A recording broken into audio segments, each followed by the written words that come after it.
नमस्कार दोस्तों, बहुत बहुत स्वागत है आप सभी का आपके अपने यूट्यूब चैनल आरजीएस में। और आज साइंस और टेक के मुद्दे को लेकर के आप सबके बीच हाजिर हैं। तो दोस्तों, क्या आपने कभी सोचा है कि जो लाइट आती है सूर्य से हमारे पृथ्वी तक, जो हम तक पहुंचती है, उसे हम किसी दूसरे अवस्था में बदल सकते हैं?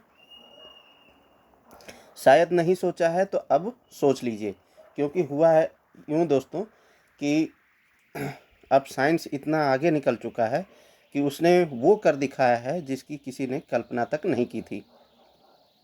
और ऐसा ही हुआ है इटली के वैज्ञानिकों के द्वारा, और उन्होंने लाइट को पहली बार ठोस अवस्था में बदलने का काम कर दिया है। अब ये जो ठोस अवस्था में बदलने का काम किया है वो क्वांटम फिजिक्स में एक मील का पत्थर के रूप में देखा जा रहा है। अब तक जो है सिर्फ हम लाइट को देख सकते थे, परंतु अब छू भी सकते हैं। 17वीं और 18वीं सदी के समय जो है न्यूटन और आइंस्टीन ने प्रकाश पर जब काम करना शुरू किया था, तब भी यह मुद्दा बहुत ही प्रखर रूप से उभरा था कि जो प्रकाश आती है हम तक, वो तरंग है या कण है। लेकिन न्यूटन का मानना था कि प्रकाश कणों से बना है, लेकिन उस समय भी ये सोचना अविश्वसनीय था कि उन्हें ठोस में बदला जा सकता है या नहीं। चूँकि आप लोगों को पता होगा कि ठोस में अपना स्वयं का द्रव्यमान होता है, लेकिन प्रकाश में द्रव्यमान नहीं होता है। प्रकाश फोटॉन से बना होता है, उसका रेस्ट मास 0 होता है। 20वीं सदी तक क्वांटम मैकेनिक्स एंड आइंस्टीन की थ्योरी ऑफ रिलेटिविटी जब आती है, तब जाकर के प्रकाश का दोहरा प्रकृति समझ में आता है। कण व तरंग के रूप में दोनों को पहचाना जाता है। आइंस्टीन ने दिखाया कि प्रकाश ऊर्जा यानी E=mc² के रूप में पदार्थ से जुड़ा हुआ है, फिर भी उसे ठोस बनाने पर विचार करना वो इम्प्रैक्टिकल लगता था। लेकिन अब इटली के वैज्ञानिकों ने इस तरीके से काम किया कि उन्होंने प्रकाश को ठोस के रूप में बदल दिया। अब देखते हैं क्या है मैटर। तो ये है न्यूज़ की हेडलाइन, और बढ़ते हैं आगे। तो क्वांटम फिजिक्स की दुनिया में एक बहुत बड़ी घटना हुई है। इटली के वैज्ञानिकों की एक टीम ने प्रकाश यानी लाइट को सफलतापूर्वक फ्रीज कर दिया है। इस प्रकार उन्होंने साबित कर दिया है कि लाइट भी सुपर सॉलिड की तरह व्यवहार कर सकता है। वैज्ञानिकों की इस खोज को विश्वविख्यात नेचर जर्नल में a super solid made using photons शीर्षक के साथ प्रकाशित किया गया था। तो किस में प्रकाशित किया गया है? नेचर जर्नल में, नेचर पत्रिका में। किस नाम से? A super solid made using photons. बात करें आगे, बढ़ें आगे की ओर, तो उस खोज की प्रमुख बातों को देखें तो पहले देख लेते हैं सुपर सॉलिड क्या है। तो सुपर सॉलिड पदार्थ की एक अनूठी अवस्था है जो ठोस और सुपर फ्लूइड दोनों की तरह व्यवहार करता है, यानी ठोस भी रहेगा और सुपर फ्लूइड भी रहेगा। इसकी एक व्यवस्थित क्रिस्टलीय संरचना होती है, लेकिन यह सुपर फ्लूइड की तरह घर्षण के बिना बह सकती है। नया बना सुपर सॉलिड प्रकाश से बना है, जो प्रकाश को शुद्ध ऊर्जा मानने के पारंपरिक दृष्टिकोण को चुनौती देता है। प्रकाश आधारित सुपर सॉलिड कैसे बनाया गया? तो शोधकर्ताओं ने प्रकाश को सुपर सॉलिड चरण में बदलने के लिए अर्धचालक नैनो स्ट्रक्चर का उपयोग किया। इस प्रयोग में समय समय पर व्यवस्थित क्वांटम बूंदें शामिल थी, जिससे उन्हें अपनी स्थानिक व्यवस्था बनाए रखते हुए बिना किसी व्यवधान के बहने की अनुमति मिलती रहती थी। यह एक नया दृष्टिकोण है जो पिछले परमाणु आधारित सुपर सॉलिड से बिल्कुल भी अलग है। तो चैनल पर नए हैं दोस्तों, तो चैनल को सब्सक्राइब कर लें और अन्य लोगों तक भी शेयर कर दें, ताकि अन्य इन्फॉर्मेटिव वीडियो आप तक मिलता रहे।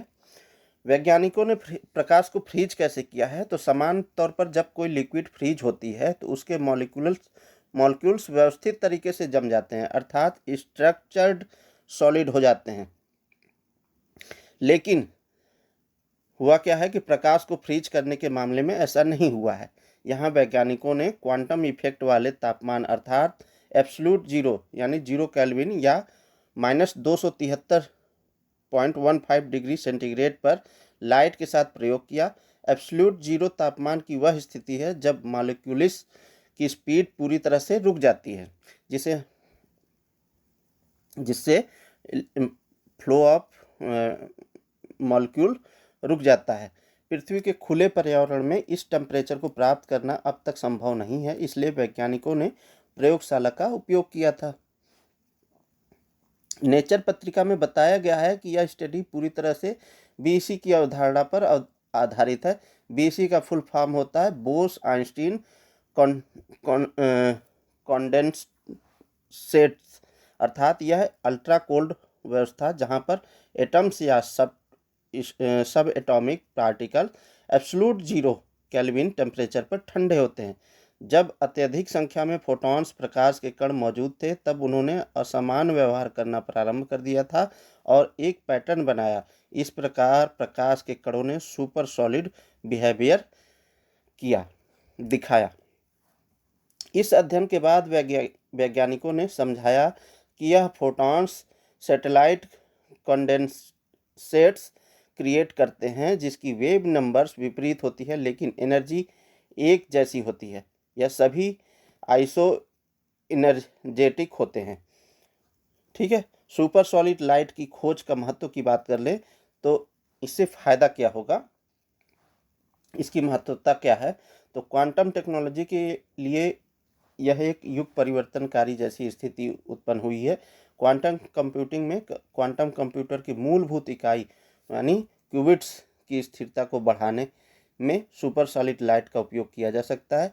कम्युनिकेशन एंड डाटा प्रोसेसिंग अपने आप में क्रांतिकारी परिवर्तन के दौर से गुजर रहे हैं और सुपर सॉलिड लाइट के कारण यह कई गुना एडवांस हो जाएगा, क्योंकि सुपर सॉलिड लाइट के कारण ऑप्टिकल डिवाइस और फोटोनिक सर्किट्स का क्रांतिकारी विकास हो जाएगा।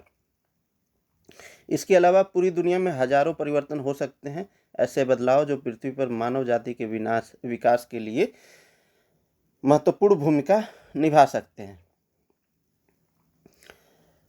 संभावित अनुप्रयोग की बात करें तो quantum computing super solid quantum processor में क्यूबिट स्थिरता को बढ़ा सकते हैं।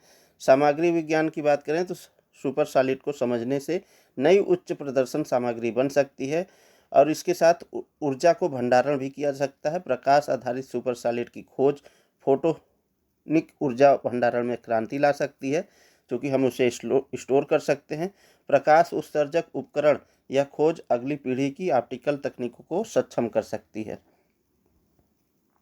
एक प्रमुख वैज्ञानिक सफलता में शोधकर्ताओं ने प्रकाश को सुपर सॉलिड में सफलतापूर्वक बदल दिया था और प्रकाश एक नया चरण जो सुपर फ्लूइड और ठोस दोनों के गुणों को जोड़ता है 5 मार्च को नेचर पत्रिका में प्रकाशित हुआ। क्वांटम कंप्यूटिंग मटेरियल साइंस और ऊर्जा भंडारण के लिए गहरा प्रभाव छोड़ रहा है और CNR यानी CNR नैनोटेक और पाविया विश्वविद्यालय के वैज्ञानिकों ने प्रदर्शित किया है कि यह प्रकाश आधारित सुपर सॉलिड संघर्ष मुक्त प्रवाह की अनुमति देते हुए एक सुसंगत क्वांटम ड्रॉपलेट संरचना को बनाए रखता है, जो सुपर फ्लूइड के लिए एक अद्वितीय गुण है।